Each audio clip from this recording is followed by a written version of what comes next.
Move, sweetheart. You're blocking real warriors. Chief Petty Officer Morrison's hand slammed against the bar inches from her face. The crowd roared with laughter. 37 Navy SEALs watched a small woman in a yellow sundress get humiliated in their sacred space. She didn't flinch. She didn't move. What Morrison didn't know, what none of them knew, was that this woman had carried his bleeding body 2 miles through enemy fire in Damascus, that she'd killed more terrorists than half the men in this room combined, that in 12 hours every SEAL here would salute her as their commanding officer. Subscribe now. Comment your city. This story will shatter everything you think you know about strength. The laughter rolled through McPee's Irish pub like artillery fire. Chief Petty Officer Ryan Morrison stood at the bar, shoulders broad enough to block out the neon Budweiser sign behind him. His voice carried over the celebration noise, cutting through conversations, demanding attention the way he always did. I said, "Move, sweetheart." He leaned closer to the woman. "This is a SEAL bar. The book club meets downtown." Sophia Chen didn't flinch. She didn't step back. She lifted her club soda to her lips and took a slow, measured sip. Around her, 37 men from Bud's Class 347 erupted in fresh waves of laughter.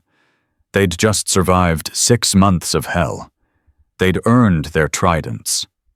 Tonight, they owned this bar, this town, this moment, and some random girl in a yellow sundress was taking up prime real estate. "You deaf?" Morrison pressed. "Or just stupid?" Master Chief James Wheeler watched from a corner booth, his weathered hands wrapped around a whiskey he hadn't touched. 62 years old. 40 years in the teams. He'd seen things that would break most men. Right now he was watching a train wreck in slow motion, because he recognized that sundress. He recognized those calm, steady hands, and he recognized the Rolex Submariner on her wrist, the one with the engraving that read, "Silent Thunder" on the back. "Dear God," Wheeler whispered. His phone was already in his hand. Morrison stepped closer, close enough that his beer breath washed over Sophia's face, close enough that she could count the veins in his neck. "Last chance, honey. Walk away before what?" Her voice was quiet, conversational, like she was asking about the weather. Morrison blinked. Something in her tone didn't match her appearance. Something sharp lurked beneath that soft exterior. But he'd spent 12 years in special operations. He'd killed men in 6 countries. He wasn't about to be intimidated by a woman who looked like she taught kindergarten. "Before you embarrass yourself." Sophia set her glass down on the bar. Precisely. Deliberately. "Chief Petty Officer Ryan Morrison," she said. 4 combat deployments, 2 silver stars, 1 ex-wife who filed for divorce after your 2nd tour. You scored a 94 on your last PT test, would have been a 96, but you pulled your hamstring on the run. Your call sign is Viper, but your team calls you something else behind your back. The laughter died. Morrison's face went pale, then red. "How the hell do you know you favor your left shoulder when you shoot? It's a tell. A sniper would exploit it." She picked up her glass again. "A good sniper already has." The room had gone silent. Not quiet. Silent. The jukebox kept playing some country song about trucks and heartbreak, but no one heard it. Every eye in McPee's was locked on the confrontation at the bar. Petty Officer 2nd Class Derek "Smoke" Williams leaned over to his buddy. "Who is this chick?" "No clue, but Morrison's about to lose his mind." They weren't wrong. Morrison's hand shot out, grabbing Sophia's arm. Hard. The kind of grip that left bruises. "I don't know who you think you are. Remove your hand." "But you picked the wrong night and the wrong bar to play games with. Remove your hand." Something in her voice changed. The softness evaporated like morning mist. What remained was steel. Morrison felt it. For one fraction of a second, his instincts screamed at him to let go, to back away, to apologize. But his ego was louder. "Or what, sweetheart?" She moved. Later, the men who witnessed it would argue about what exactly happened. Some said she twisted his wrist. Others said she applied pressure to a nerve cluster. A few swore she didn't touch him at all, that he simply collapsed from the force of her stare. The truth was simpler.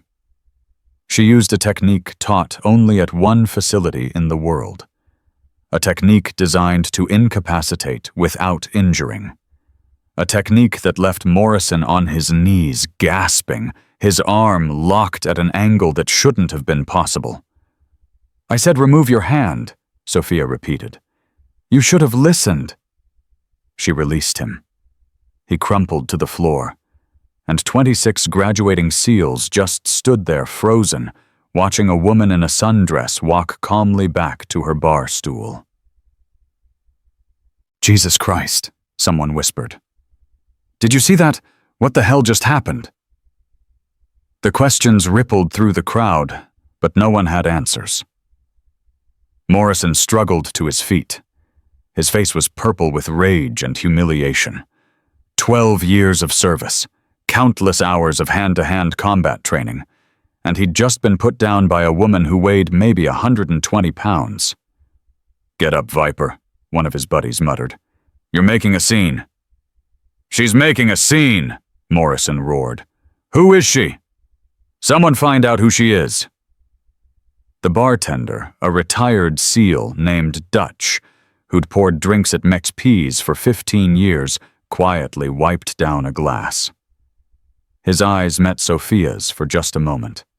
She gave him an almost imperceptible nod. He returned it. Then he reached under the bar and pressed a button.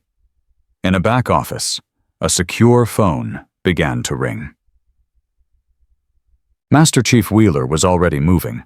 He crossed the bar with the kind of urgency that made young operators step aside without being asked.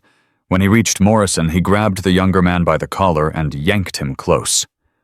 "Listen to me very carefully," Wheeler hissed. "You need to walk away, right now. That woman assaulted me. That woman could buy and sell your entire career before breakfast. Walk away." Morrison's jaw tightened.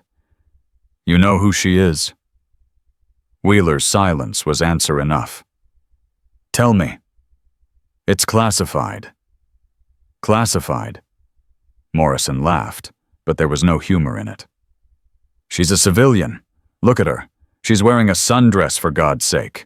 What kind of classified could possibly—" "The kind that ends careers," Wheeler cut in. "The kind that makes people disappear. The kind that you, with your 4 deployments and your 2 silver stars and your massive ego, couldn't even begin to comprehend." He released Morrison's collar. "Last warning, Chief. Walk away." But walking away had never been Ryan Morrison's style. He'd built his reputation on never backing down, never retreating, never showing weakness. It was the quality that made him an effective operator and a terrible human being. "Fine," he said, straightening his shirt. "You won't tell me. I'll find out myself." He walked toward Sophia. The crowd parted. This time when he reached her, he didn't grab. He didn't threaten. He simply stood there, arms crossed, and asked, "Who are you?" Sophia took another sip of her club soda. "Nobody. Nobody doesn't take down a SEAL in 2 seconds. You'd be surprised what nobody can do." Morrison slammed his hand on the bar. "Stop playing games, I want a straight answer. Who are you?" She set down her glass, stood up, turned to face him, and for the first time he saw her eyes clearly. Really saw them. They weren't the eyes of a civilian. They weren't the eyes of someone who taught kindergarten or worked in an office or did whatever it was that normal people did. They were the eyes of someone who had seen death. Not witnessed it, delivered it. "My name is Sophia Chen," she said quietly. "And in about 12 hours you're going to stand at attention while I tell you exactly who I am. Until then, I suggest you enjoy your celebration." She walked past him, through the crowd, out the door, and left 37 men staring at each other, wondering what the hell had just happened. Outside, the Coronado night was cool and clear, stars scattered across the sky like shrapnel. Sophia walked to the edge of the parking lot and stopped. Her hands weren't shaking. They never shook, but something inside her had begun to tremble. Memories. They came unbidden the way they always did. 4 years ago, she'd stood in this same parking lot, 21 years old, fresh out of the classified female integration program, scared, determined, certain she was about to change the world. Morrison had been her instructor. He'd spent 6 months trying to break her. Water torture during pool competency, extra miles during runs, verbal abuse that would have gotten any other instructor court-martialed. "Women don't belong in my teams," he'd told her once while she was doing flutter kicks in the surf. "You're a liability, a distraction, and when you wash out, and you will wash out, I'm going to personally escort you to the gate." She hadn't washed out. She'd finished first in her class, and Morrison had never known, because her graduation had been classified. Her assignments had been classified. Her entire existence within naval special warfare had been erased from every record he could access. For 4 years, she'd operated in the shadows. For 4 years, she'd saved lives he would never know about. And now, standing in this parking lot, she wondered if anything had really changed. The back door of McPee's swung open. Master Chief Wheeler stepped into the night. "Ma'am," he said, "you shouldn't have come. I needed to see." "See what?" She turned to face him. "Whether it was worth it. Whether anything I've done has made a difference." Wheeler was quiet for a long moment. Then, "I read the after-action report from Damascus. I know what you did. I know you carried Morrison 2 miles through hostile territory after he took that round to the chest. I know you kept him alive when anyone else would have let him die. He didn't deserve to die. No, but he didn't deserve to be saved by you either. And that's what's eating at you, isn't it? You've spent 4 years proving that women belong in this community, and he still looks at you and sees nothing." Sophia's jaw tightened. "What I see is that I've changed nothing. The culture is the same. The attitudes are the same. I've won battles, but the war isn't over," Wheeler interrupted. "And you're not just a soldier anymore. You're a leader. Tomorrow morning, you become the commanding officer of SEAL Team 4, the first woman ever to hold that position. What you do with that power, that's what determines whether you've changed anything." She closed her eyes. When she opened them again, something had shifted. "Tomorrow morning," she said. "Yes, ma'am." "Morrison will be there." "Yes, ma'am." "He'll stand at attention while they announce my appointment." "Yes, ma'am." A ghost of a smile crossed her face. "That should be interesting." Wheeler allowed himself a small chuckle. "Permission to speak freely? Granted." I'd pay money to see the look on his face. Back inside Mississippi's, Morrison was drinking. Not celebrating anymore. Drinking. His buddies had tried to pull him back from the edge, but he'd shrugged them off. The humiliation burned in his gut like acid. 4 years of combat, 12 years of service, and he'd been publicly humiliated by a woman who looked like she should be selling cosmetics at a department store. "Let it go, Viper," Derek Williams said. "She was probably someone's ex. Military brat, maybe? Knew some stuff? Got lucky. That wasn't luck. What was it then? Morrison stared into his whiskey. Training. Real training. The kind you only get in one place. Williams laughed. You think she's an operator? Come on, man. She's like 100 pounds. I've seen operators who weigh less. In the Philippine jungle, in the mountains of Afghanistan. Size doesn't matter when you know where to put pressure. So what are you saying? Morrison finished his drink in one long swallow. I'm saying she knows things she shouldn't know. I'm saying she moved like someone who's been in combat. And I'm saying that Master Chief Wheeler, 40 years in the team's more connections than God, looked at her like she was someone. Wheeler knows who she is. Yeah. And he won't tell you. No. Williams leaned back. Then maybe you should let it go. If Wheeler won't talk, it's for a reason. But Morrison wasn't listening anymore. He was remembering. 4 years ago. Bud's Class 301. There had been a female candidate, the only one he'd ever seen make it through Hell Week. Small, Asian, determined in a way that had made him uncomfortable. He'd done everything in his power to wash her out. And then one day she'd simply disappeared. No graduation, no transfer, no explanation. Just gone. He'd assumed she'd finally broken, that his campaign had worked, that he'd protected the teams from someone who didn't belong. But now... Smoke, he said quietly. Yeah. You remember that female candidate 4 years ago, the one who vanished? Yeah, what about her? Morrison felt the blood drain from his face. I think she's back. The secure phone in Dutch's back office rang for the 3rd time. He answered on the 4th ring. McPease. This is Admiral Reynolds. I need to speak with Master Chief Wheeler. One moment, sir. Dutch walked to the door, opened it, and caught Wheeler's eye through the crowd. He held up the phone. Wheeler nodded. 30 seconds later, he was in the back office door, closed phone pressed to his ear.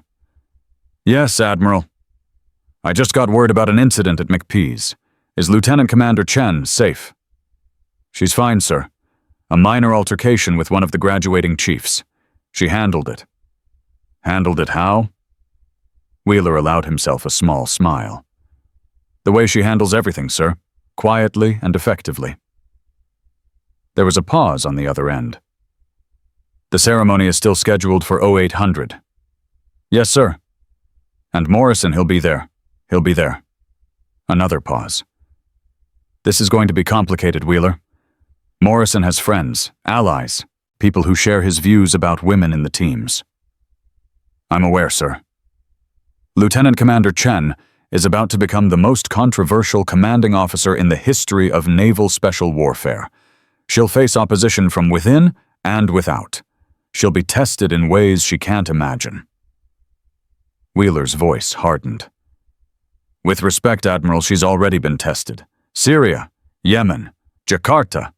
She's faced things that would break most men, and she's come out stronger every time. I know her record, Master Chief. What I'm asking is whether she can handle the politics, the backstabbing, the slow grinding resistance from people who will smile to her face and sabotage her mission behind her back. Wheeler thought about the woman he'd watched walk out of that bar. The woman who had saved Morrison's life without him knowing. The woman who had been underestimated, dismissed, and disrespected, and who had responded not with anger, but with competence. She can handle it, sir. She was born to handle it. I hope you're right, Wheeler. Because if this goes wrong, it won't just be her career that ends. It'll be the entire female integration program, everything we've worked for. It won't go wrong. How can you be sure? Wheeler smiled. Because I've never seen anyone more qualified to lead. And because tomorrow morning Morrison is going to get the shock of his life. And when he does, the whole damn Navy is going to see what real leadership looks like. At 0300, Sophia sat alone in her BOQ room. The uniform hung on the back of the door. Dress whites. Crisp. Perfect. The ribbons aligned with military precision. She stared at it for a long time. Navy Cross, Silver Star, Bronze Star with V device. 3 of them. Purple Heart. 2 of them. Combat Action Ribbon with service stars. Every decoration represented a mission, a moment, a choice between death and survival. And tomorrow she would pin them on her chest and walk into a room full of men who believed, truly believed, that she had no right to be there. Not because she hadn't earned it, but because she was a woman. Her phone buzzed. She picked it up. A text from Wheeler. "You ready?"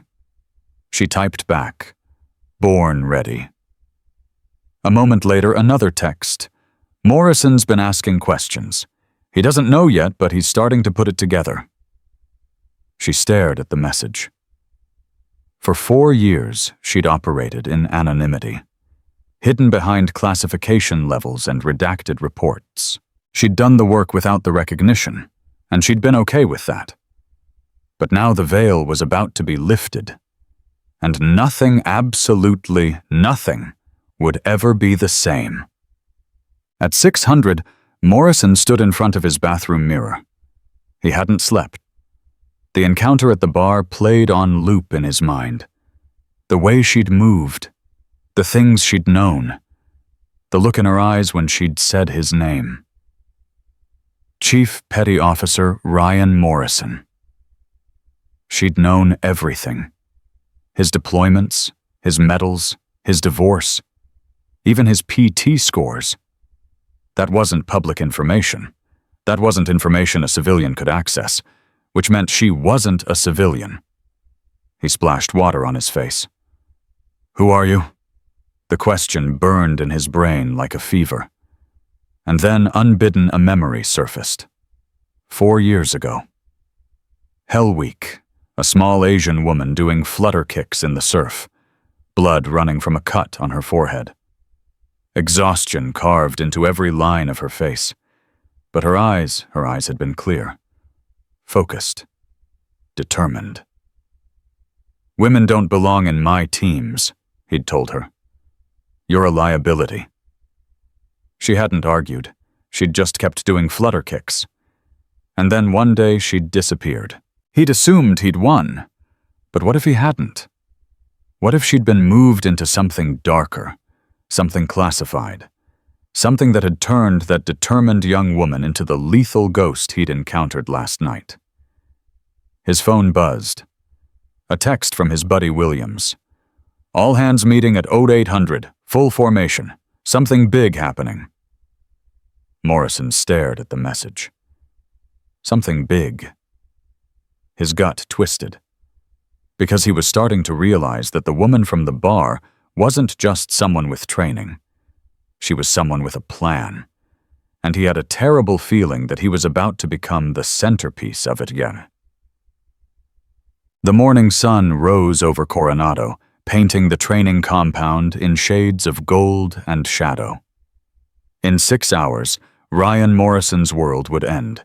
In 6 hours, a 25-year-old woman would stand before the most elite fighting force on Earth and claim command. In 6 hours, everything would change. But first, there would be blood. There would be sacrifice.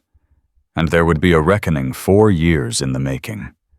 Morrison was already sweating when he reached the grinder at 0745.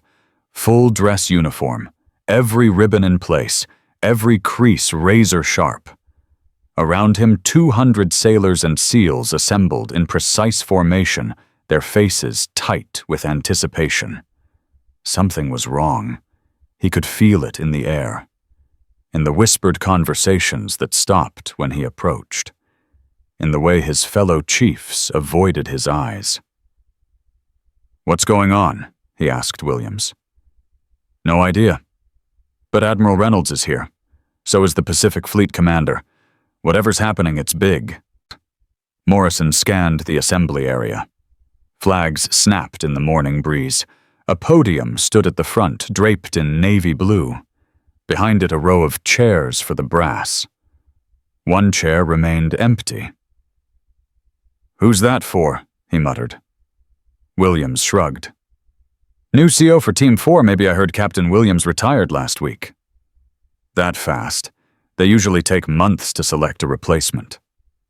Unless they already had someone in mind." Morrison's gut twisted again. The same feeling from last night. The same sense that something was coming, something he couldn't see, but could definitely feel. And then Master Chief Wheeler appeared at his side. "Chief Morrison." "Master Chief." "You're going to want to stay calm for the next hour." Morrison turned to face him. "Why? What's happening?" Wheeler's expression was unreadable.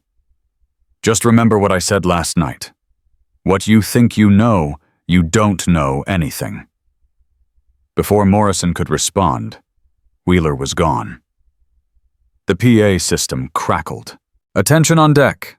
200 voices fell silent, and the ceremony began. Admiral Reynolds took the podium first. His voice carried across the grinder, strong and clear, each word weighted with significance. 43 years ago, a young woman tried to become a Navy SEAL. She was rejected. Not because she lacked the physical ability, not because she lacked the mental toughness, but because the rules said no. Women were not allowed. Morrison felt something cold creep down his spine. That young woman went on to become a senator. She spent her career fighting to change those rules, and 15 years ago she succeeded. The integration program began. Women were finally allowed to attempt Bud-S. Murmurs rippled through the formation. Since then, dozens of women have attempted the program. Most have failed, as most men fail, but a few have succeeded. A very few. And one of them became the most effective operator this community has ever produced. Morrison's heart was hammering now. Her missions are classified at the highest levels. Her identity was protected by executive order. She has operated in the shadows for 4 years, saving lives that will never know her name, completing objectives that will never appear in any history book. The Admiral paused. Today, that changes. Today, by order of the Secretary of the Navy, her identity is declassified. And today, she assumes command of SEAL Team 4. Morrison couldn't breathe. "Ladies and gentlemen, please welcome Lieutenant Commander Sophia Chen." The woman from the bar walked out of the headquarters building, but she wasn't wearing a sundress anymore. Dress whites. Immaculate. A chest full of ribbons that made Morrison's impressive collection look like a participation trophy. Navy Cross front and center. Silver Star. Bronze stars with V devices. Purple hearts. The Combat Action ribbon with so many stars, it looked like a constellation. She walked with the measured precision of someone who had led men into battle. Someone who had made life and death decisions under fire. Someone who had earned every single decoration on her chest through blood and sacrifice. 200 heads turned to watch her.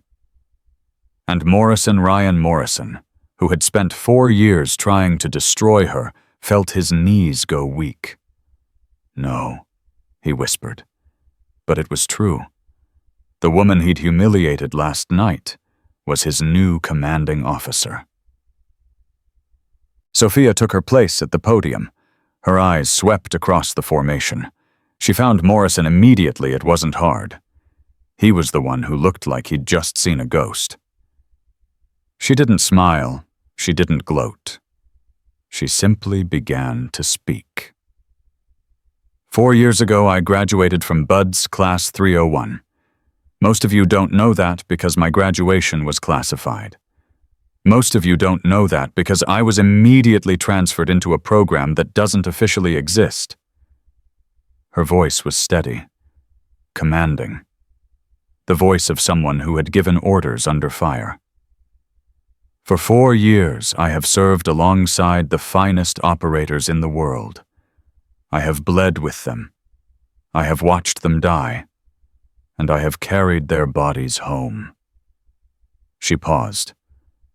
I did not ask for this command. I was ordered to take it, because the Secretary of the Navy believes that this community is ready for a change, that we are ready to judge our leaders not by their gender, but by their competence, not by their appearance, but by their actions. Her eyes found Morrison again. Some of you will doubt that. Some of you will resist. Some of you will truly believe that I do not belong here. A beat of silence. I invite you to test that belief, not with words, not with whispers, but with the same standard we apply to every operator in this community performance under pressure. She stepped back from the podium. Admiral Reynolds will now administer the oath of command. Morrison stood frozen as the ceremony continued. The oath, the salutes, the formal transfer of authority. It washed over him like a nightmare he couldn't wake from. This was impossible. The woman from last night, the woman he'd called sweetheart, the woman he'd tried to throw out of a bar, the woman he'd grabbed and threatened, was a decorated combat veteran with more deployments than half the men in this formation combined. And she was now his commanding officer. "You okay, Viper?" Williams whispered. Morrison couldn't answer, because he'd just noticed something else. Something that made the whole situation infinitely worse.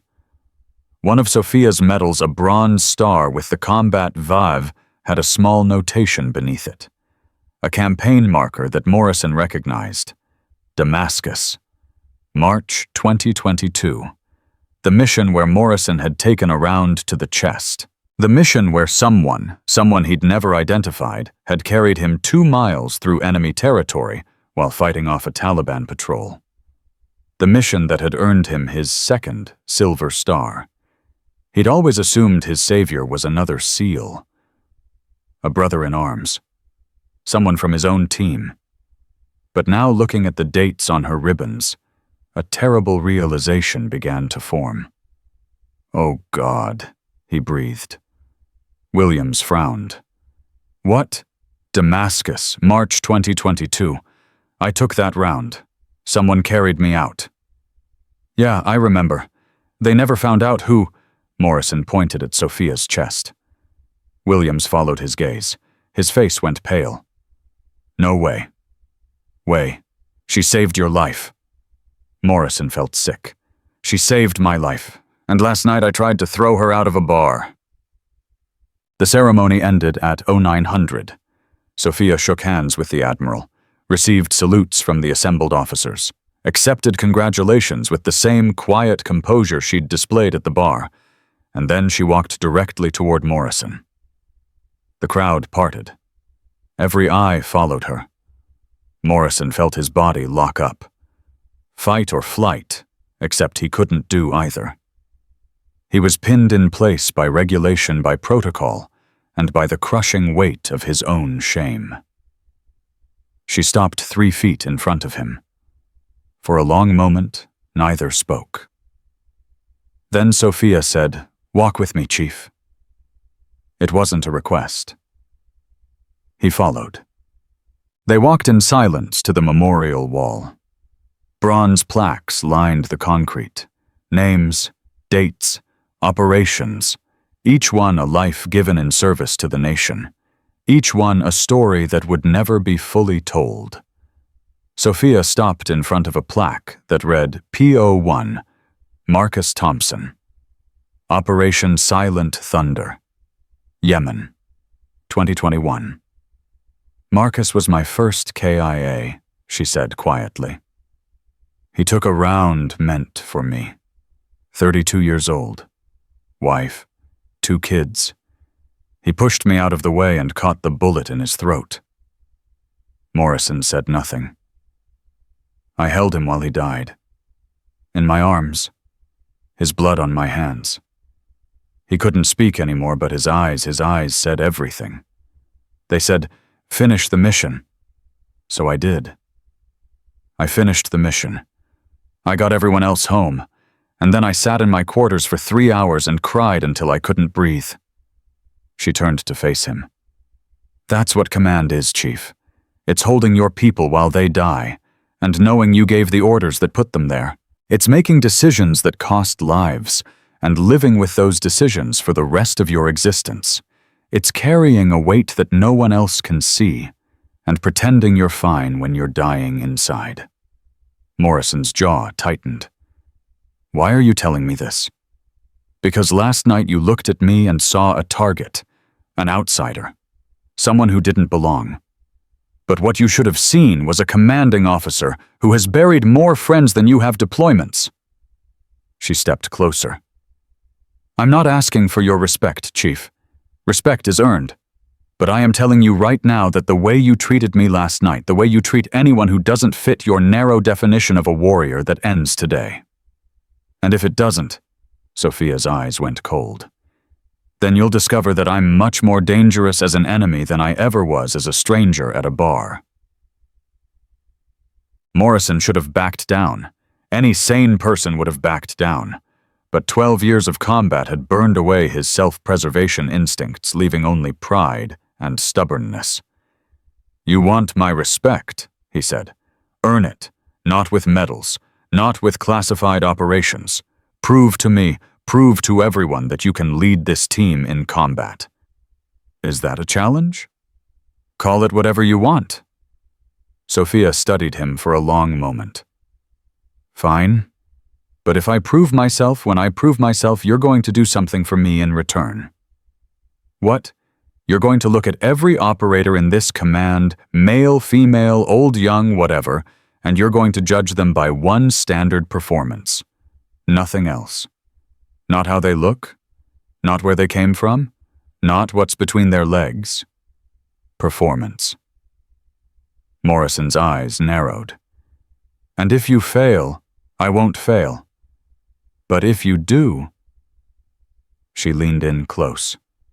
So close he could smell the coffee on her breath.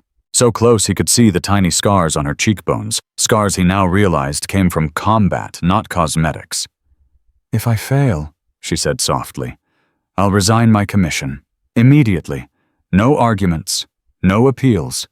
You win. Deal. They shook hands, and in that moment both of them knew that everything was about to change. The next 2 weeks were hell. Not for Sophia. For Morrison. She ran the team with a precision he'd never seen before. Training schedules that pushed operators to their limits and then passed them. Tactical briefings that revealed an encyclopedic knowledge of warfare. After-action reviews that dissected every mistake with surgical accuracy. And through it all, she never raised her voice, never lost her temper, never gave Morrison the satisfaction of seeing her rattled. It drove him insane. She's good, Williams admitted one night after a particularly brutal exercise. I hate to say it, but she's really good. She's showing off. Is she?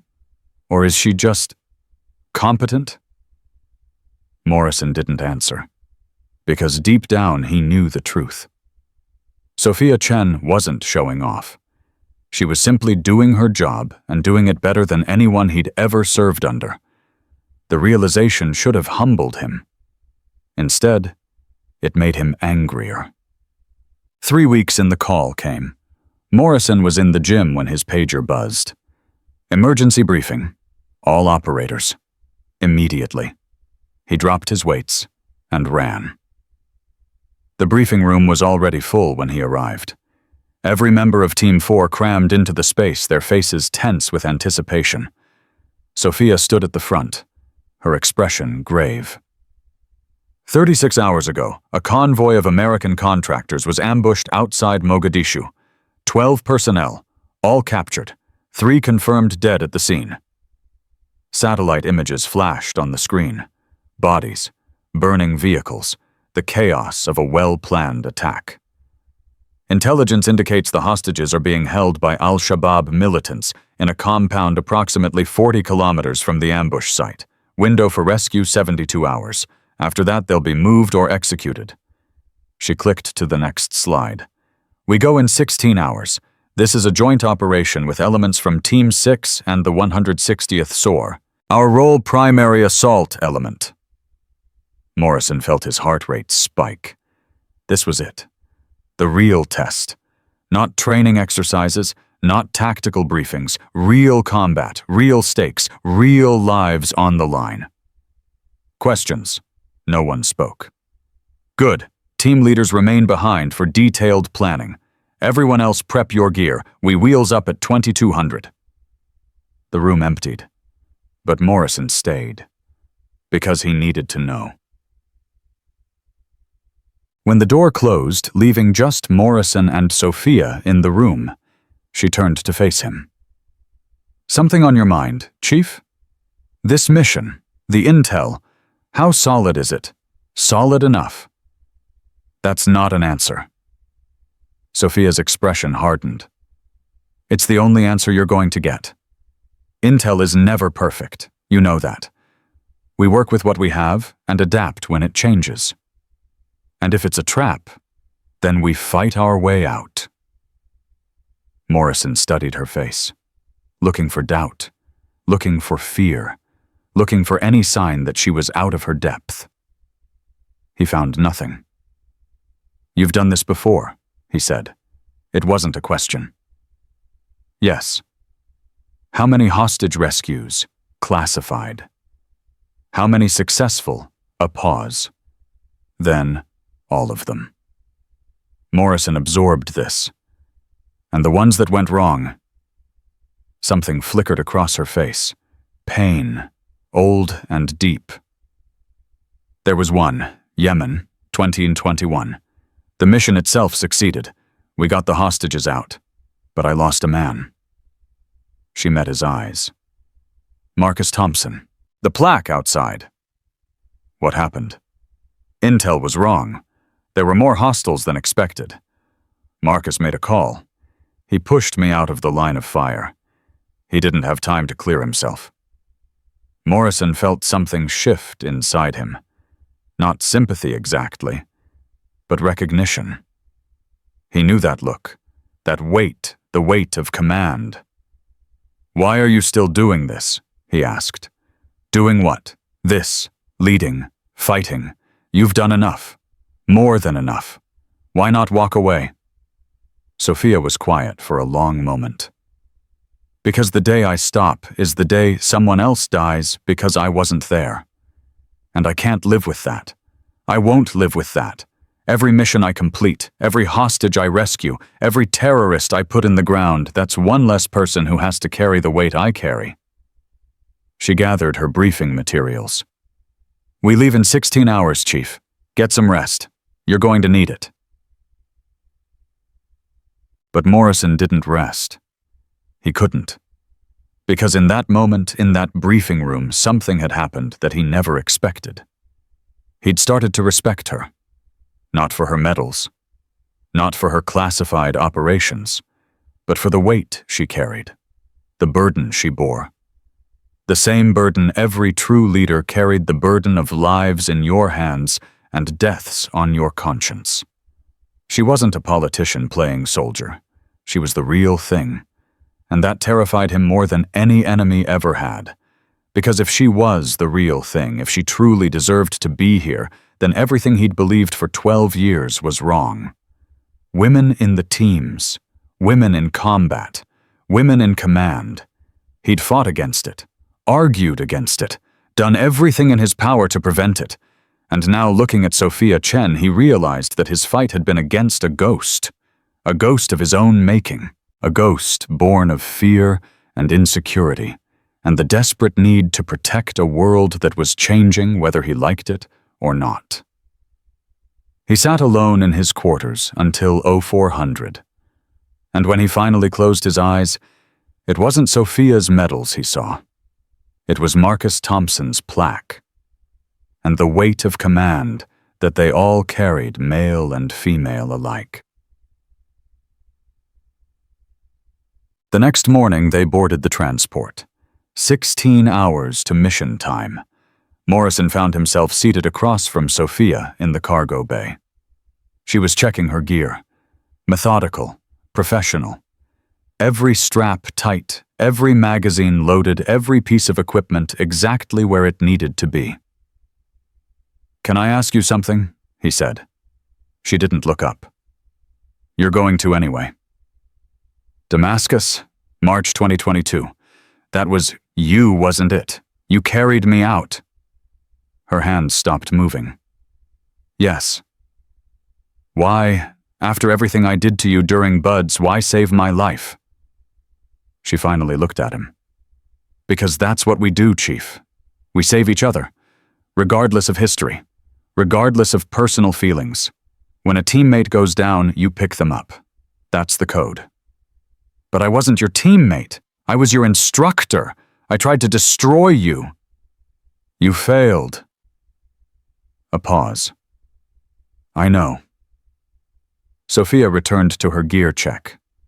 "Get some sleep, Chief. The compound won't assault itself."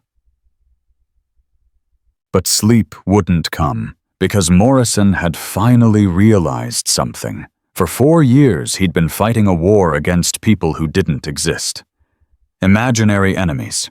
Women who couldn't hack it. Operators who couldn't perform. Weaklings who would get real warriors killed. But the woman sitting across from him wasn't imaginary. She was real. And she was better than him. The admission burned. But it was true. She was better. Not because of her medals or her missions or her classified operations. Because when he'd been bleeding out on a street in Damascus, she'd carried him to safety. When he'd tried to humiliate her in a bar, she'd shown restraint. When he'd challenged her to prove herself, she'd simply nodded and gotten to work. That was strength. Real strength. The kind that didn't need to announce itself. The kind that simply showed up when it mattered. And for the first time in 12 years, Ryan Morrison began to wonder if maybe, just maybe, he'd been wrong about everything. The helicopter touched down at 0347 local time. Somalia, 40 kilometers northwest of Mogadishu. Hostile territory in every direction. Sophia was first off the bird, her boots hitting the sand before the rotors had even begun to slow. Behind her, 16 operators fanned out in a practiced formation, weapons up, eyes scanning. Morrison was third in the stack. His heart hammered against his ribs. Combat was always like this. The fear, the adrenaline, the sick excitement of knowing that everything could go wrong in a heartbeat. "Comms check." Sophia's voice crackled in his earpiece. "All teams report." One by one, the fire teams confirmed. "Alpha ready. Bravo ready. Charlie ready. Overwatch in position." Morrison keyed his mic. "Delta ready. Standing by. Copy all. We move in 5. Stay tight, stay quiet. The compound is 2 clicks north. Any contact before we reach the perimeter, we abort and regroup. No heroes. Understood." 16 voices answered as one. Understood. And they moved. The first kilometer was silent. Sand and scrub and darkness. The kind of darkness that swallowed everything, sound, light, hope. Morrison had operated in places like this before. He knew the tricks the mind played when visibility dropped to nothing. But Sophia moved like she could see in the dark. Every step precise. Every turn calculated. She navigated by instinct, by memory, by some sixth sense that Morrison had seen in only the best operators. He found himself watching her, not with suspicion anymore, with something else. "Contact left," Williams whispered. Everyone froze. 50 meters out, a figure moved through the brush. Flashlight beam sweeping. Patrol. Sophia's hand went up. Hold. The patrol passed within 20 meters of their position. Close enough that Morrison could hear the man humming to himself. Close enough that one wrong move would bring hell down on all of them. No one breathed. The flashlight beam swept past. The figure moved on. Sophia's hand dropped. Move, they continued north, then. The compound appeared exactly where the intel said it would be. High walls, guard towers, floodlights cutting through the darkness, at least 30 hostiles visible from their position with more certainly inside. Sophia signaled for the team to hold, while she conferred with the sniper Overwatch. "Viper, what do you see?" Morrison raised his scope, scanned the compound, counted heads. 4 in the north tower, 3 on the east wall, 2 roving patrols, 6-minute intervals. Main gate has, looks like 8, maybe 10. Hostages, can't confirm, but there's a building in the northeast corner with heavy guard presence. 3 men on the door, that's our target. Sophia absorbed the information. "Overwatch, can you take the towers simultaneously?" A pause. Then, affirmative. "On your signal." "Alpha team, you're on the east wall. Bravo main gate. Charlie maintains Overwatch. Delta." She looked at Morrison. "You're with me. We hit the hostage building." Morrison's jaw tightened. "Just the 2 of us. You have a problem with that." He should have. Every tactical instinct screamed that a 2-person breach was suicide, but something in her eyes told him she knew exactly what she was doing. "No problem." "Good. We move in 60 seconds. The assault began with whispers, 4 suppressed rifle shots, 4 bodies dropping in the guard towers, so fast, so synchronized that no one had time to raise an alarm. Alpha team hit the east wall like ghosts, 3 hostiles down before they knew they were under attack. Bravo breached the main gate with flashbangs and controlled chaos. 8 hostiles neutralized in under 4 seconds, and Morrison followed Sophia into hell. They moved through the compound like shadows, Sophia leading Morrison covering. 2 hostiles appeared from a doorway. Sophia dropped them both before Morrison could even acquire targets. "Left," she breathed. He turned fired, saw a man with an AK-47 crumple to the ground. "Building ahead. Stack up." They reached the hostage building. 3 guards on the door, just like Morrison had reported. Sophia held up 3 fingers. 2. 1.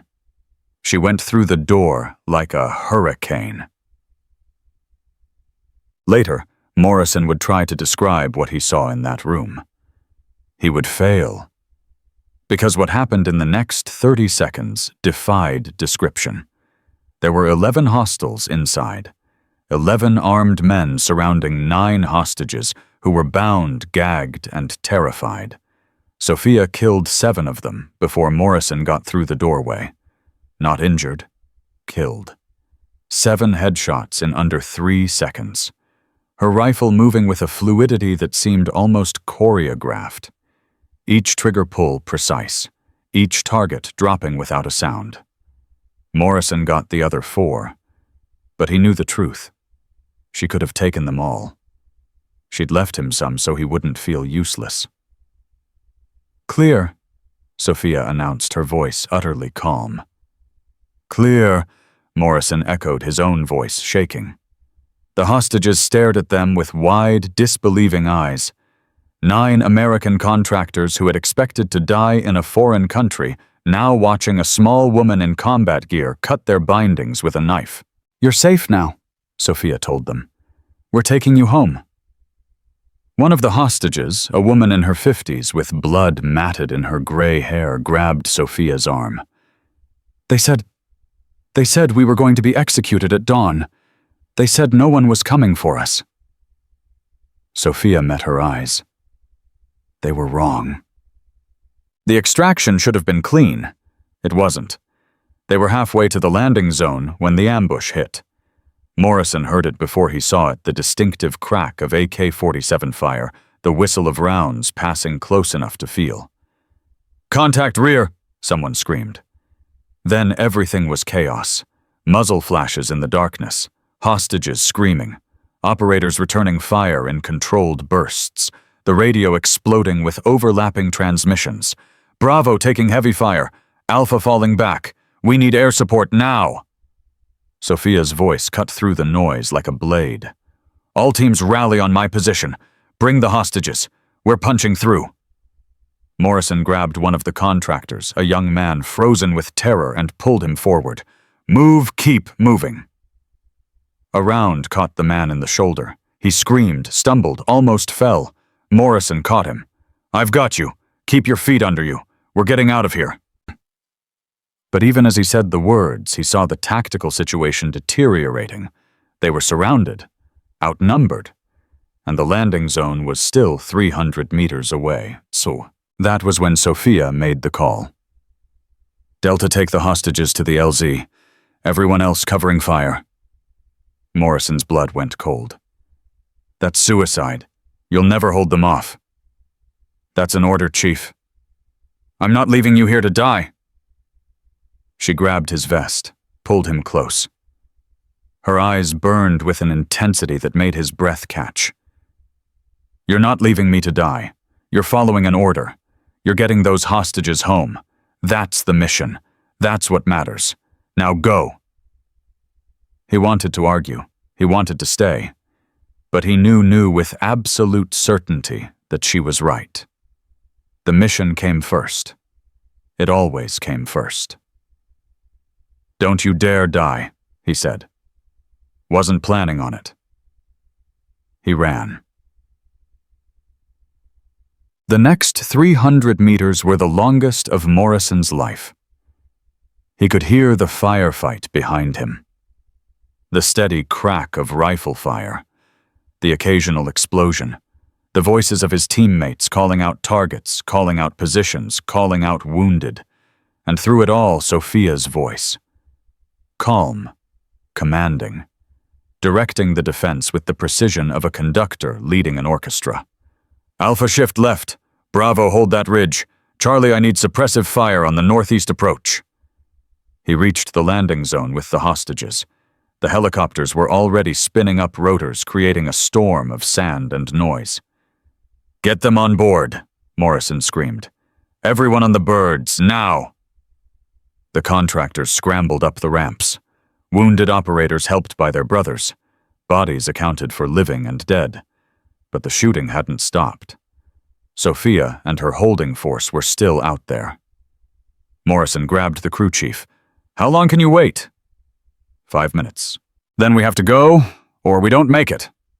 5 minutes. 300 meters. Morrison made a decision. I'm going back for them. He found Sophia in a dry riverbed surrounded by the bodies of men she'd killed. 3 of her operators were down. 2 wounded, 1 dead. Williams was bleeding from a gash on his head, but still fighting. 2 others were holding a position on the ridge, their ammunition running low. And Sophia was in the middle of it all, a rifle in each hand, firing in 2 directions simultaneously. Morrison had never seen anything like it. Cavalry's here, he shouted, opening up on the nearest group of hostiles. Sophia turned. For just a moment, something flickered across her face. Relief, gratitude, he couldn't tell. I told you to get to the LZ. I got them there. Now I'm getting you. She almost smiled. Almost. Then let's move. We've got 3 minutes before those birds leave without us. They fought their way back.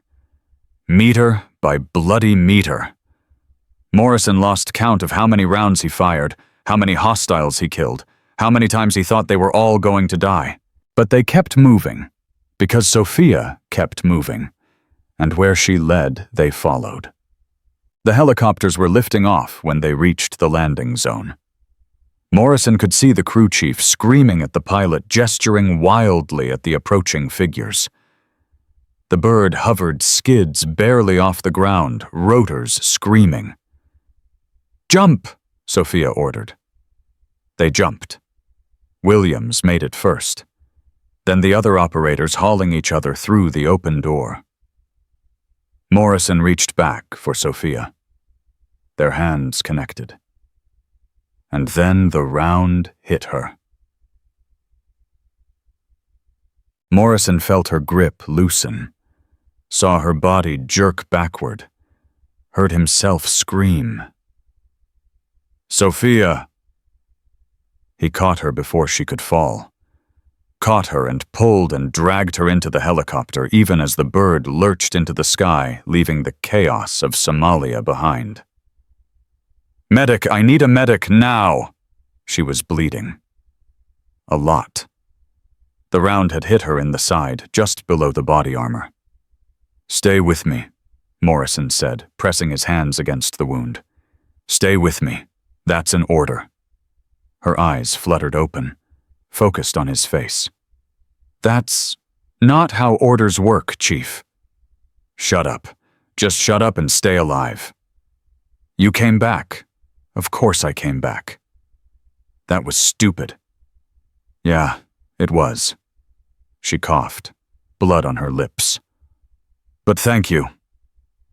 The medic shoved Morrison aside, already working on the wound. IVs going in, pressure bandages, the practiced efficiency of a man who had done this 100 times before. Morrison knelt beside her, useless, helpless, watching the woman who had saved his life bleed out on the floor of a helicopter. "Hang on," he whispered. "Please hang on." Her eyes closed, and Morrison prayed for the first time in 20 years. The flight to the base hospital was 43 minutes. It felt like 43 hours.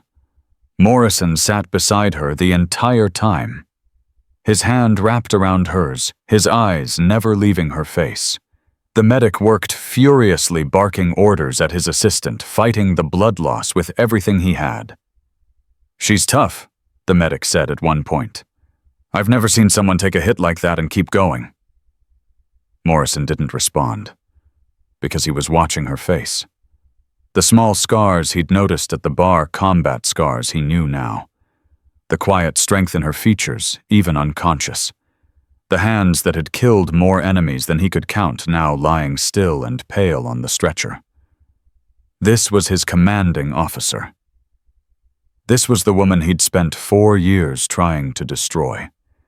This was the woman who had saved his life in Damascus, who had shown restraint when he'd humiliated her, who had led them into hell and brought them out again.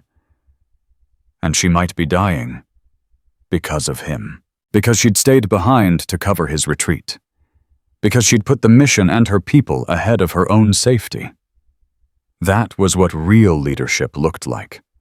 That was what real strength looked like. And Morrison had almost missed it entirely. The hospital was chaos when they landed. Surgeons waiting on the tarmac, stretchers rolling. Orders barked in urgent voices. They wheeled Sophia through the double doors, and Morrison followed until a nurse physically blocked his path. "You can't go back there. She's my commanding officer. And she's in surgery. You'll wait here. Someone will update you when there's news." The doors closed in his face. Morrison stood there for a long moment, his uniform soaked in her blood, his hands still trembling. Then Williams appeared beside him. "She's going to make it." Morrison turned. "How do you know?" "Because she's Lieutenant Commander Sophia Chen. She's survived things that would kill most people. One bullet isn't going to stop her." It wasn't just one bullet. She lost a lot of blood. "And she'll get more. She'll wake up, she'll yell at us for worrying, and she'll be back on her feet within a week." Williams paused. "That's who she is." Morrison wanted to believe it, but he'd seen the amount of blood on that helicopter floor. He'd seen the way her face had gone pale. He'd seen the look in the medic's eyes. "She stayed behind because of me," he said quietly. "She stayed behind because that's what commanders do." "No, she stayed behind because I challenged her, because I told her to prove herself, because I—" His voice broke. "Because I was so determined to see her fail that I pushed her into taking risks she didn't need to take." Williams was quiet for a moment. Maybe. Or maybe she would have done the same thing regardless of who was watching. Maybe that's just who she is, someone who puts her people first, no matter the cost. Either way, if she dies, she's not going to die. But if she does, Williams grabbed his shoulder, then you'll carry that weight, just like she carries the weight of everyone she's lost, just like every leader carries the weight of every decision they've ever made. That's the job. That's what you signed up for. Morrison closed his eyes. I was wrong about her. I know. I was wrong about everything. I know that too. What do I do now? Williams squeezed his shoulder. You wait. You pray. And when she wakes up, and she will wake up, you tell her. You tell her all of it. The doubt, the fear, the moment you finally understood. You give her the truth. That's the least you owe her. Morrison nodded and settled in to wait. The surgery took 11 hours. Morrison didn't move from his spot in the waiting room. Other operators came and went. Some brought coffee. Some sat with him in silence. Some offered words of encouragement that he barely heard. Master Chief Wheeler arrived at hour 4. He sat down beside Morrison without speaking. For a long time, neither of them said anything. Then Wheeler broke the silence. I've known Sophia Chen since she was 18 years old. I watched her go through buds. I watched her become an operator. I watched her grow into a leader. He paused. And I've never seen anyone more qualified to wear that trident. Morrison stared at the floor. I tried to break her. I know. I almost succeeded. No, you didn't. You never even came close. Wheeler's voice was soft but firm. She's stronger than you. Stronger than me. Stronger than anyone I've ever met. Not because she doesn't feel fear. Not because she doesn't feel pain. But because she feels it all and she keeps going anyway. Why didn't you tell me back at Bud's? Why didn't you stop me from... Because you needed to learn. And some lessons can't be taught. They have to be lived. Morrison looked at him. Is this the lesson watching her die? Wheeler met his gaze. She's not going to die, Chief. I told you she's stronger than anyone, including death. The doors to the surgical wing swung open. A doctor in blood-stained scrubs walked toward them. Morrison stood. His heart stopped. The doctor's face was unreadable. And then finally, he spoke. She's stable. Lost a lot of blood, but we stopped the bleeding. She's going to need months of recovery, but she'll live. Morrison's legs gave out. He sat down hard, his head in his hands, something wet on his cheeks that he couldn't explain. Wheeler's hand rested on his shoulder. I told you, the old man said quietly. Stronger than death. 6 weeks later, Morrison stood outside her hospital room with a bouquet of flowers he didn't know how to give. They looked ridiculous in his hands. Bright yellow sunflowers wrapped in cellophane chosen by a florist who had asked what the occasion was. He'd said, "Thank you," and immediately felt like an idiot. How do you thank someone for saving your life twice? How do you apologize for trying to destroy theirs? He'd been standing in this hallway for 20 minutes, watching nurses come and go, watching other visitors enter and leave, watching the minutes tick by while his courage failed him. You going to stand there all day, or are you going to go in? Morrison turned. Master Chief Wheeler stood behind him, arms crossed, one eyebrow raised. I don't know what to say. Then don't say anything. Just go in. What if she doesn't want to see me? She asked for you. Morrison's heart stopped. She what? Yesterday. First thing she said when she woke up from the last surgery. Where's Morrison? I told her you'd been here every day. She said to tell you to stop lurking in the hallway and come inside. Morrison looked at the closed door, then at the flowers, then at Wheeler. These are stupid, aren't they? Completely. Should I get something else? Wheeler put a hand on his shoulder and pushed him toward the door. Just go. Morrison went. She looked smaller in the hospital bed. That was the first thing he noticed. Without the uniform, without the weapons, without the authority that seemed to radiate from her in combat, Sophia Chen looked almost fragile. Almost. Then she opened her eyes, and he saw the same steel he'd seen in that bar 6 weeks ago. "Chief Morrison." "Ma'am, those are ugly flowers." Despite everything, he almost laughed. "I know.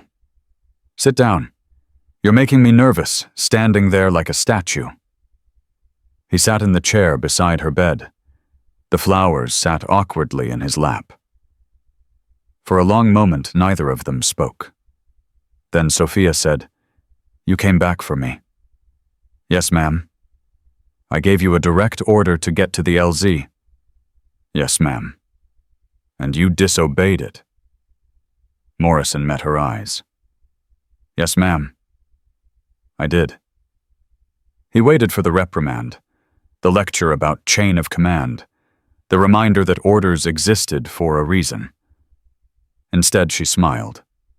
It was small, barely visible, but it was there. "Thank you." The 2 words hit him harder than any bullet ever had. "I've been thinking," Morrison said after a long pause, "about everything." "That's dangerous." "Probably." He set the flowers on her bedside table. "I owe you an apology, not just for the bar, for everything, for Buds, for the way I treated you, for the way I've treated every woman who's ever tried to earn a place in this community." Sophia was quiet. "I was wrong. Not just wrong, I was a coward.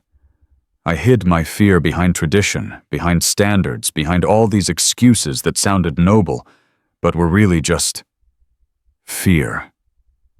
"Fear of what?" Morrison looked at his hands. "Fear of change. Fear of being obsolete. Fear that if women could do what we do, then maybe what we do isn't as special as we thought." He paused. "Fear that I wasn't as good as I pretended to be." Sophia studied him for a long moment. "You know what I was afraid of during Bud-ass?" "No." "Everything. The water, the cold, the instructors. Failing.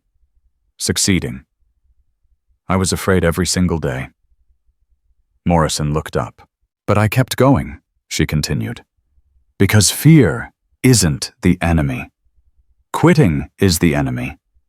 Giving up on yourself because other people don't believe in you, that's the enemy." She shifted in her bed, wincing slightly. "You tried to make me quit. You failed. And the funny thing is, your opposition made me stronger. Every obstacle you put in my path, I had to find a way around. Every standard you raised, I had to exceed. You were the best training I ever had." Morrison didn't know whether to laugh or cry. "That's not how I wanted to be remembered." "Then change the story. It's not too late." A knock at the door interrupted them. Williams poked his head in. "Sorry to interrupt, but you've got visitors, ma'am." "Send them in." The door opened wider, and 9 people filed into the room. The hostages from Somalia. Morrison recognized them immediately. The woman with the gray hair. The young man he'd dragged to the helicopter. The others he'd seen only briefly in the chaos of extraction. They stood awkwardly at the foot of Sophia's bed, clutching flowers and cards and gifts that looked even more ridiculous than Morrison's sunflowers. The gray-haired woman stepped forward. "Commander Chen, my name is Patricia Wells. You saved my life." Sophia nodded. "I remember. We all wanted to come, to say thank you. We know it's not enough. We know nothing will ever be enough, but we needed you to know that what you did..." Her voice broke. "You gave us back to our families, our children, our grandchildren. You gave us our lives." The young man Morrison had carried spoke up. "The doctor said I would have died if I'd been there another 12 hours. You got to us with 6 hours to spare." Another woman, younger, holding a photo. "This is my daughter. She's 3. She still has a mother because of you." One by one, they shared their stories, their families, their gratitude.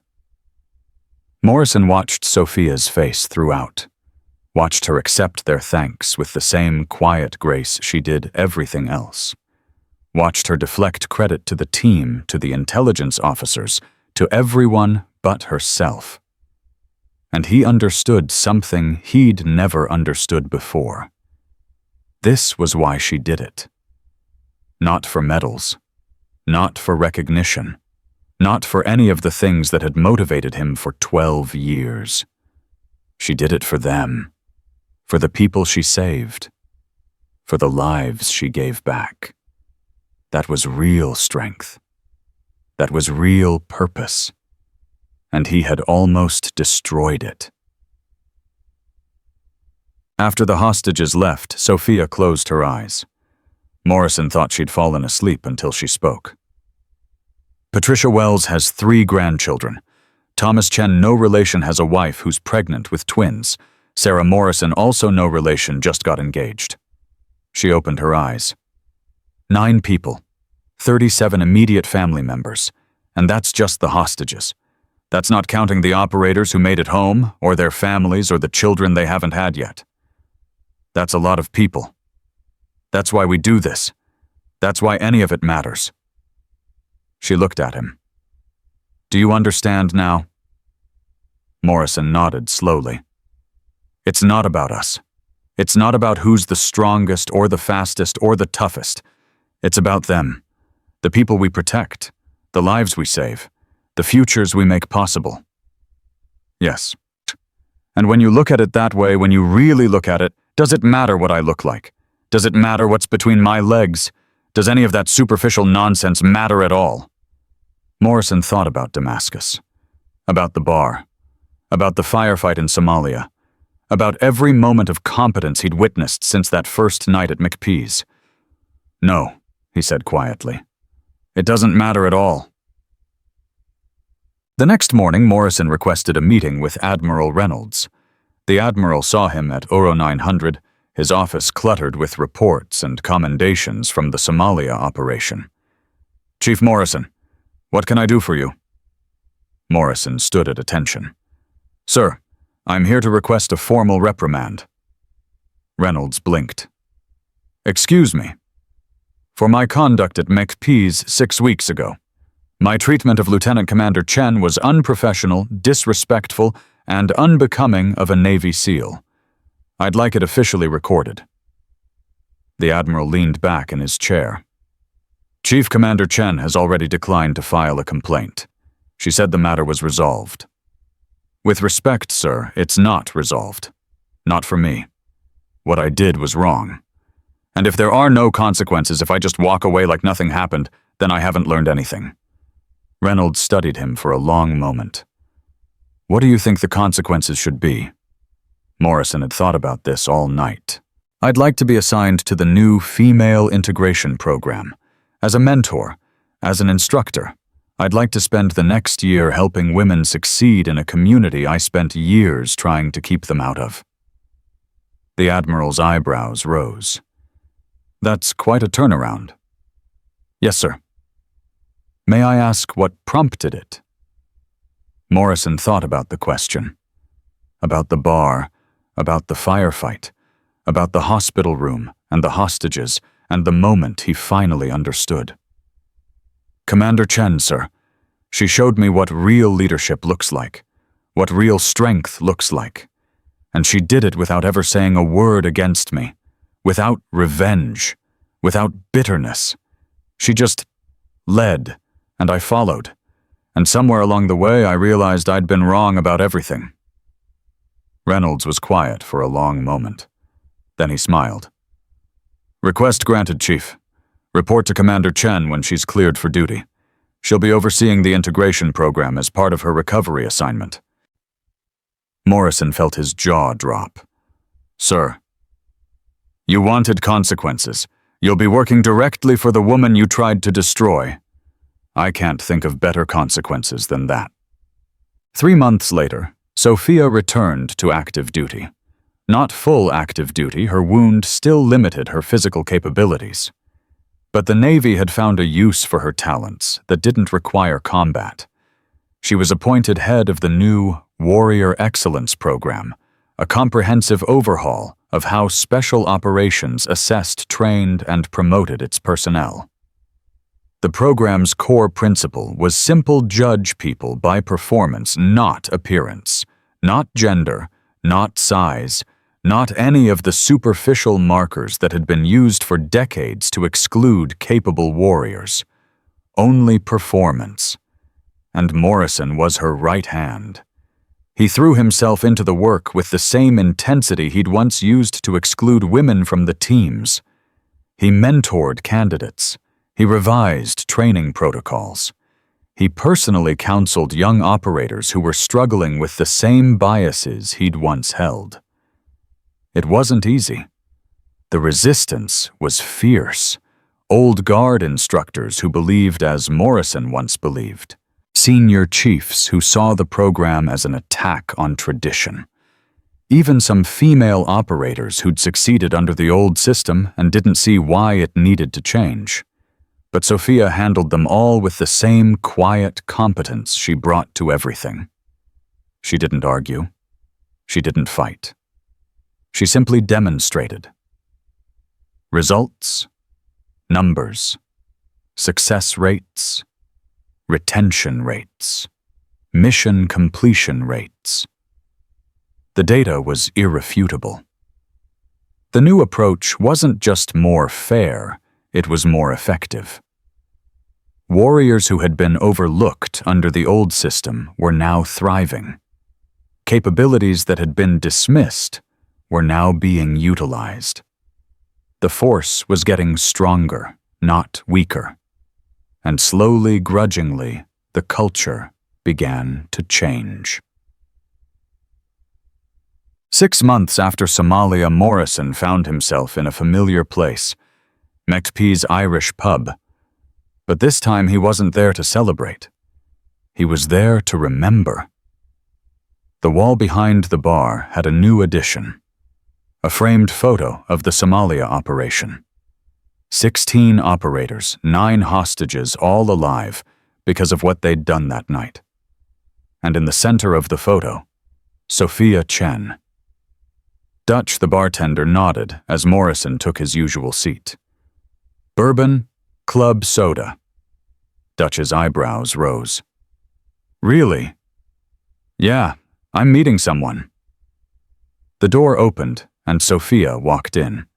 She moved carefully, still favoring her injured side, but she moved with the same quiet confidence she always had, the same sense of contained power. She sat down beside Morrison. Club soda, she told Dutch. 2. They sat in silence for a moment, looking at the photo on the wall. 1 year ago, Morrison said finally. 1 year ago you tried to throw me out of this bar. 1 year ago I was an idiot. Sophia picked up her glass. And now, Morrison thought about the question. Now I'm a slightly less idiotic person who's trying to fix the damage he caused. How's that going? Slowly, but it's going. She nodded. Good. They clinked glasses, drank, and sat together in comfortable silence. The door opened again. A young woman walked in. 23, maybe 24. Short blonde hair, athletic build, nervous energy radiating off her in waves. She looked around the bar with wide eyes, clearly intimidated by the photographs and memorabilia that covered every surface. Can I help you? Dutch asked. I'm looking for Commander Chen. Someone said she might be here. Sophia turned on her stool. I'm Commander Chen. The young woman's face lit up with recognition and terror in equal measure. Ma'am, I'm Petty Officer 3rd Class Jennifer Walsh. I just got accepted into the integration program. They said you might be able to... I was hoping you could... She trailed off, clearly struggling to find the words. Sophia studied her for a moment. You want advice? Yes, ma'am. About what? Walsh hesitated. Then, in a rush, about how you did it, how you made them respect you, how you survived when everyone was trying to make you fail. Sophia was quiet for a long moment. Then she stood up, walked to the empty stool beside her, and patted the seat. Sit down, Walsh. The young woman sat. First thing you need to understand, I didn't make them respect me. Respect isn't something you can force. It's something you earn one day at a time, one action at a time. Walsh nodded, hanging on every word. Second thing, the people trying to make you fail. They're not your enemies. They're your training partners.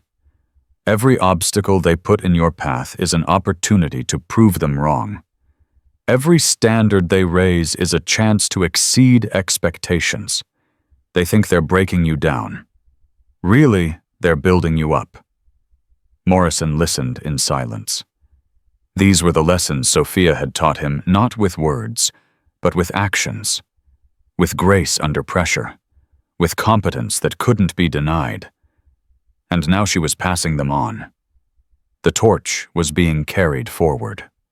Third thing, Sophia continued, and this is the most important. Walsh leaned forward. You're not doing this for yourself. You're not doing it to prove a point or make history or show the men they were wrong. You're doing it for everyone who comes after you, every woman who tries to follow in your footsteps, every little girl who dreams of serving her country but thinks she can't because of what she sees in the mirror. She paused. When I was in Buds, there was an instructor who told me every single day that I didn't belong, that I was a liability, that I would get real warriors killed. Morrison flinched. He's sitting right next to you. Walsh's eyes went wide. She turned to look at Morrison, then back at Sophia, clearly unsure how to react. And now, Sophia continued, that same instructor is one of the strongest advocates for female integration in the entire special operations community. He runs mentorship programs for women in combat roles. He personally vouches for candidates who remind him of me. He changed. Walsh stared at Morrison. You're Chief Morrison, the one from the... Yeah. Morrison's voice was rough. I'm the one from the stories, the bad guy, the obstacle. But you're here, with her, helping her. People change, Sophia said. Systems change, cultures change. It takes time, it takes patience, and it takes warriors like you who are willing to go first to take the hits to prove that the old assumptions were wrong. She stood up. I have to go. But Chief Morrison here is going to be your mentor for the next 12 months. He knows every trick that will be used against you because he used them himself, and he knows how to beat them because he watched me beat them. Walsh looked at Morrison with a mix of uncertainty and hope. Morrison met her eyes. I'm not going to lie to you. It's going to be hard. Harder than anything you've ever done. But if you're willing to put in the work, if you're willing to be better than everyone else just to be considered equal, then I'll do everything in my power to help you succeed. Walsh straightened in her seat. I'm willing. Good. Report to my office at 0600 tomorrow. We start running at 0601. Yes, Chief. Sophia nodded in approval. Then she walked out of McPee's, leaving Morrison to do what she had taught him. Pass the torch. Build the legacy. Change the culture. One warrior at a time. Morrison watched her go. Through the window he could see her silhouette moving down the sidewalk, still favoring her side, still not fully healed, but still moving. Always moving. Walsh spoke up beside him. She's amazing. Yeah, she is. What was it like working against her and then working for her? Morrison thought about the question. About the bar. About the helicopter. About the moment he'd held her hand while she bled. Humbling, he said finally. The most humbling experience of my life. And now, he turned to look at the young woman beside him. This candidate who reminded him so much of Sophia at that age. Same determination, same fire, same refusal to be broken. Now I get to help build something better, something stronger, something that will last long after I'm gone. Walsh nodded slowly. I want to be like her, like Commander Chen. Morrison smiled. Then stop wanting and start becoming. That's the only difference between the warriors who make it and the ones who don't. The ones who make it don't just want it, they become it. Every single day, every single choice. He stood up, dropped some bills on the bar, and headed for the door. 0600 Walsh. Don't be late. Behind him, the young woman sat alone at the bar, staring at the photo on the wall. At the 16 operators and 9 hostages. At the woman in the center, who had changed everything. The torch had been passed. Now it was her turn to carry it forward. 2 years passed like water through open fingers. Morrison stood at the back of the graduation ceremony watching 23 new operators receive their tridents. His arms were crossed, his face unreadable, but inside he felt something he hadn't experienced in a long time. Pride. Not for himself, for them. 6 of those 23 operators were women. 6. 2 years ago, there had been 1.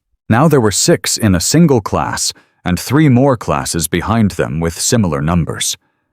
The world was changing. He had helped change it. Jennifer Walsh stepped forward to receive her trident, and Morrison allowed himself a small smile. She'd been the first. The candidate he'd mentored that night at McPee's. The one who reminded him of Sophia. She'd made it. They'd all made it. And the community hadn't fallen apart. The standards hadn't dropped. The missions hadn't suffered. If anything, they'd improved. Because when you judge people by what they can do instead of what they look like, you find talent in places you never thought to look. After the ceremony, Walsh found him in the crowd. Chief Morrison. Petty Officer Walsh. He extended his hand. Congratulations. She shook it firmly. I couldn't have done it without you. Yes, you could have. I just made it slightly less miserable. Walsh laughed. You made it significantly less miserable. That first month when the other instructors were trying to wash me out, you were the only one who told me the truth. What truth? That they weren't trying to break me because I was weak. They were trying to break me because I was strong, and strong women scare weak men. Morrison winced. Did I really say that? You did, and it's the only thing that got me through Hell Week. He looked at her. Really looked. At the trident pinned to her chest. At the confidence in her stance. At the warrior she had become. You earned this, Walsh. Every bit of it. Don't let anyone ever tell you otherwise. I won't. She paused. Is Commander Chen coming? Morrison checked his watch. She should be here by now. I wanted to thank her for everything she's done, for the program, for all of us. You'll get your chance. She never misses a graduation. But even as he said the words, Morrison felt a flicker of concern. Sophia was never late. Never. His phone buzzed. A text from Wheeler. Turn on the news, now. Morrison's blood went cold. He found a television in the base recreation center. A dozen operators had already gathered, their faces grim. The anchor's voice filled the room. Breaking news out of the Pentagon this hour. Secretary of Defense announces the creation of a new Joint Special Operations Command position, the first of its kind. Lieutenant Commander Sophia Chen has been nominated to serve as the first female deputy commander of JSOC pending Senate confirmation. Morrison stared at the screen. Deputy commander of JSOC. That wasn't just a promotion. That was a transformation. The highest operational position ever offered to a woman in the history of American special operations. The television showed file footage of Sophia, her official portrait, images from the Somalia operation, clips from speeches she'd given about warrior excellence and institutional change. And then the anchor said something that made Morrison's heart stop. Commander Chen's nomination comes with significant controversy. Several senior military officials have publicly opposed the appointment, citing concerns about experience and readiness. Senator Harold Mitchell has called for a full investigation into Commander Chen's classified service record before any confirmation vote. Mitchell. Morrison knew that name. Everyone in Special Operations knew that name. Senator Harold Mitchell was the most vocal opponent of women in combat roles. He'd fought against the integration program for years. He'd called female operators social experiments and politically correct window dressing. And now he was going after Sophia. The confirmation hearing was scheduled for 3 weeks later. Morrison watched the preparations with growing dread. Sophia assembled a team of advisors, reviewed her service record, practiced her testimony. She did everything right. But Mitchell wasn't interested in doing things right. He was interested in destruction. 2 days before the hearing, the leaks began. Classified details from Sophia's operations appeared in major newspapers. Operational security breaches that could only have come from inside the intelligence community. Names of assets she'd worked with. Locations of safe houses she'd used. Someone was trying to destroy her, and they were willing to burn national security to do it. Morrison confronted her in her office the night before the hearing. "You need to withdraw." Sophia looked up from her briefing materials. "No. They're not playing fair. They're leaking classified information. They're putting lives at risk. If you push forward, if I withdraw, they win. And everyone who comes after me loses. This isn't about winning or losing. This is about survival." Sophia stood up, walked to the window, looked out at the base she'd spent years serving. "When I was in Bud S," she said quietly, "there was a moment during Hell Week when I wanted to quit. My body was broken. My mind was shattered. Every instructor was telling me I didn't belong, and I really thought that maybe they were right." Morrison waited. But then I remembered something my grandmother told me before she died. She said, "Sophia, the world will try to make you small. It will try to fit you into boxes you were never meant to occupy. Don't let it. Don't ever let it. Be bigger than their expectations. Be stronger than their limitations. Be the person they're afraid you might become." She turned to face him. "Tomorrow I'm going to walk into that hearing room. I'm going to face Senator Mitchell and everyone who wants to see me fail, and I'm going to show them exactly who I am. Not because I need to prove anything to them, but because every little girl watching needs to know that it's possible, that the boxes can be broken, that the limitations are lies." Morrison felt something tighten in his chest. "You could lose everything." "I've already lost everything, multiple times, and I'm still here." She smiled. "That's the secret, Chief. They can't take anything from you that you're not willing to give, and I'm not willing to give them my future." The hearing room was packed. Cameras lined the walls. Reporters filled the gallery. Every seat in the public section was taken. Morrison sat in the third row, his dress uniform immaculate, his hands clenched into fists. Senator Mitchell presided over the committee, his silver hair perfectly coiffed, his smile perfectly practiced. He looked like a man who had already won. "Commander Chen," he began, Thank you for appearing before this committee.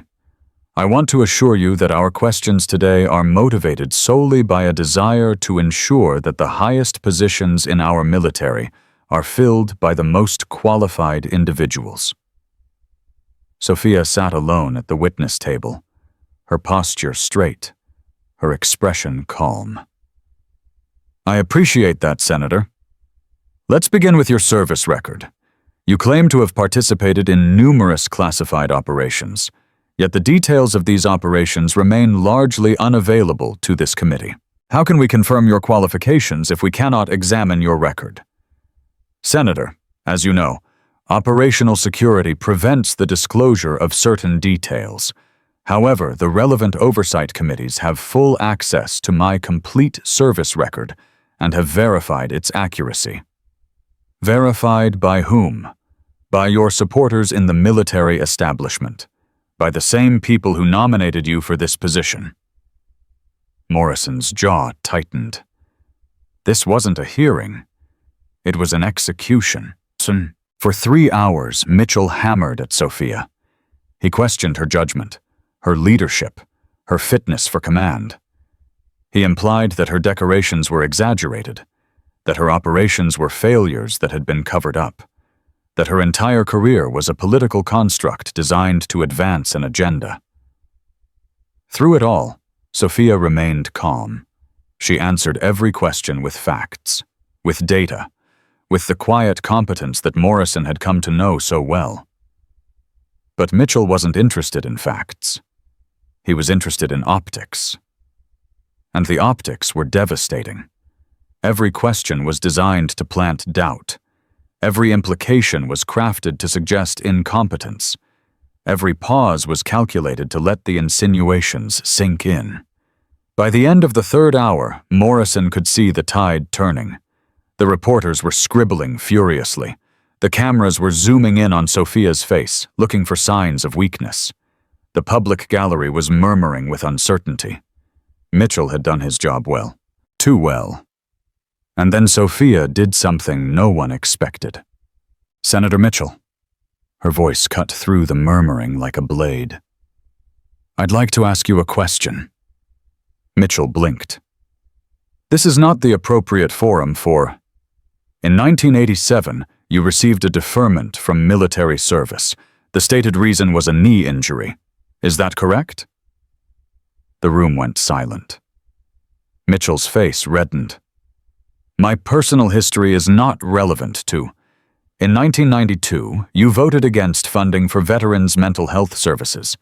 In 1998, you opposed the expansion of benefits for combat wounded personnel. In 2003, you called the integration of women into combat roles a betrayal of our fighting men. She leaned forward.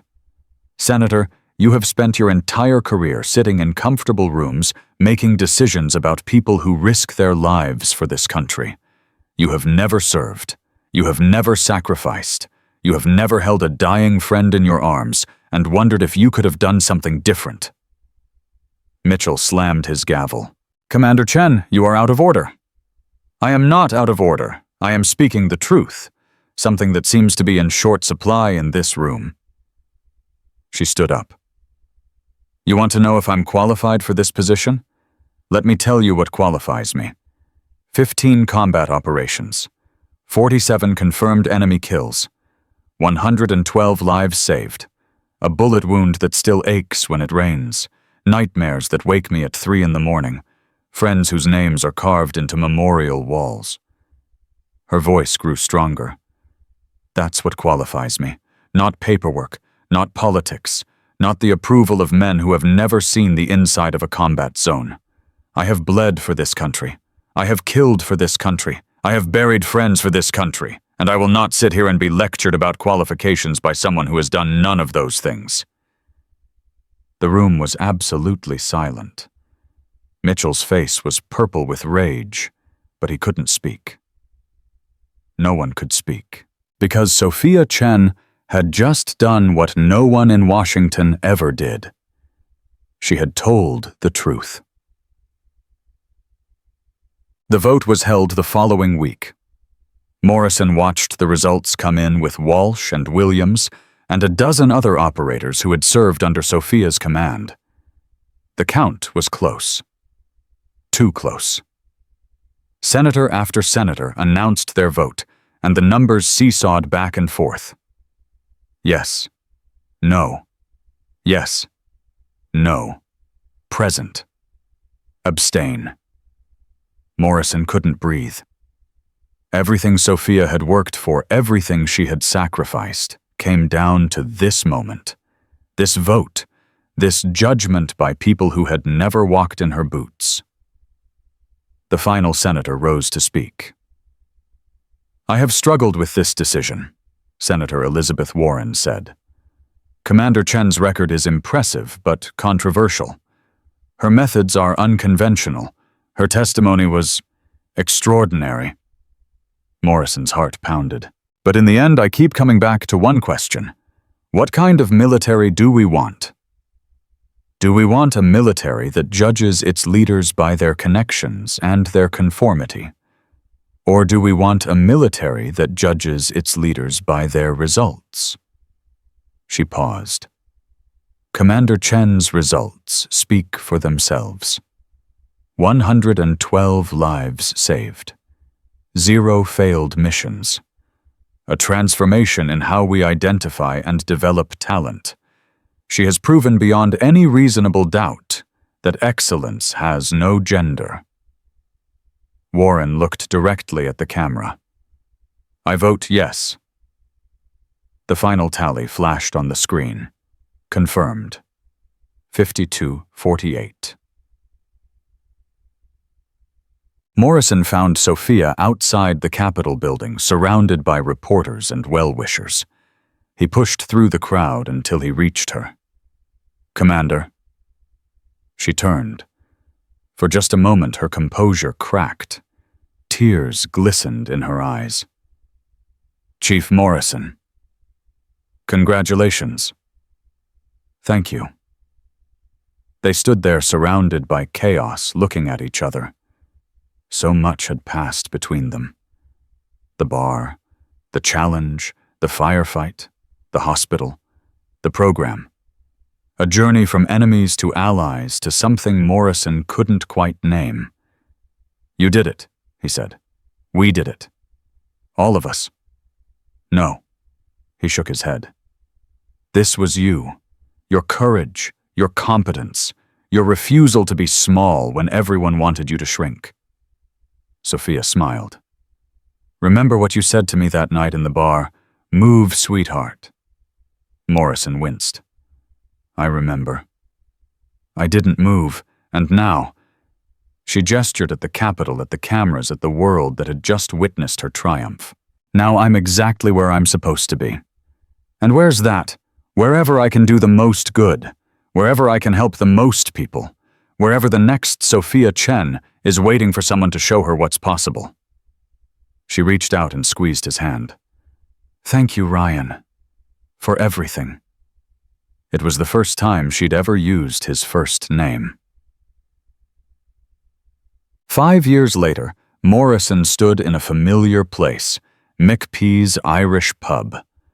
But everything had changed. The wall behind the bar was covered with new photographs now. Not just the Somalia operation. Dozens of operations. Hundreds of faces. Men and women who had served together, fought together, bled together. And in the center of it all, a new portrait. General Sophia Chen. First female commanding general of Joint Special Operations Command. Morrison raised his glass to the portrait. "You did it," he said quietly. "You changed everything." The door opened behind him. He turned to see a young woman walk in. 22, maybe 23. Nervous energy radiating off her. The same look Walsh had worn 5 years ago. She approached the bar, looked around at the photographs, and her eyes landed on Sophia's portrait. "Is that really her?" she asked. "General Chen." Morrison nodded. That's really her. I'm starting the integration program next month. I wanted to see this place. Where it all started.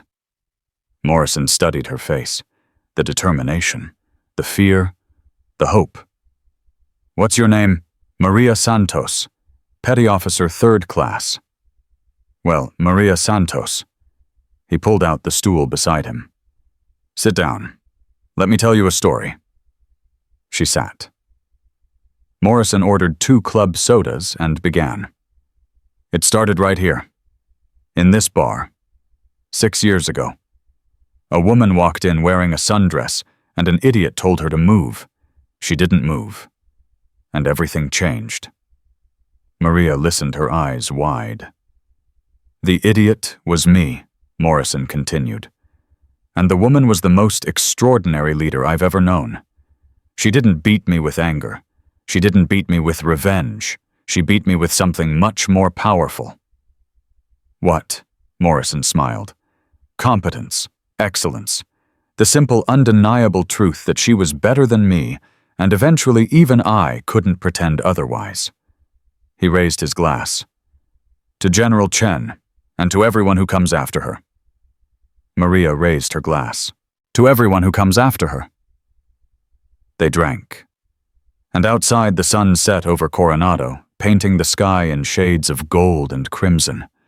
A new day ending a new era, beginning a new generation of warriors rising to carry the torch that Sophia Chen had lit. The story wasn't over. It would never be over. Because real strength doesn't die. It doesn't retire. It doesn't fade away. Real strength multiplies. It passes from hand to hand, heart to heart, generation to generation. And somewhere out there, a little girl was watching the news, seeing General Sophia Chen in her dress uniform, and thinking for the very first time, maybe I could do that too. That was the legacy. That was the victory. That was the truth. That no senator, no skeptic, no sneering voice in any bar anywhere could ever take away. Move, sweetheart. She didn't move. She changed the world instead.